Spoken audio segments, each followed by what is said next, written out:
justement, Carlos Tavares, le patron de PSA, annonce qu'il vendra en 2021, c'est-à-dire dans 5 ans, des voitures qui rouleront tout seuls. Est-ce que vous y croyez ? Alors, j'avoue que j'y crois assez difficilement aujourd'hui, dans la mesure où il y a aussi la cohabitation. Il n'y a pas la cohabitation uniquement politique, il y a aussi la cohabitation sur les routes. Et je crois que je serais beaucoup moins ambitieux. Vous diriez plus tard, mais des voitures sans chauffeur. Il y a aujourd'hui des aides à la conduite qui sont absolument extraordinaires, dont on devrait parler plus. Je pense par exemple au contrôle de stabilité électronique qui est devenu obligatoire et qui permet d'avoir des voitures beaucoup plus sûres.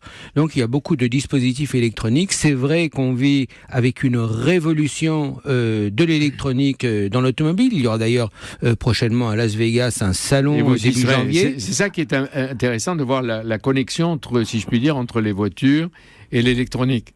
Maintenant, absolument. Aujourd'hui, il y a beaucoup d'électronique. Ça ne coûte pas cher d'ailleurs. Ça ne coûte pas cher et ça porte beaucoup d'avantages en matière de sécurité. Mais l'étape dont on nous parle, c'est les voitures sans chauffeur. Alors on les imagine peut-être sur les autoroutes, mais Jean Todt, dans le trafic urbain, il n'y a pas des risques d'accident de voir des voitures. Regardez Julie, qui imagine la circulation dans Paris, Londres et les grandes villes.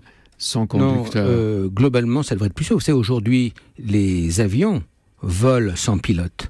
Et donc, c'est quelque chose qui n'existait pas il y a quelques décennies. Mais aujourd'hui, un avion est plus sûr sans pilote, je dirais pas à bord, mais aux manettes. Et le pilote qui est là, il intervient en cas de grande nécessité. Donc, on pourrait penser que c'est quelque chose de transposable en voiture, si ce n'est qu'il y a des problèmes de trafic, de circulation.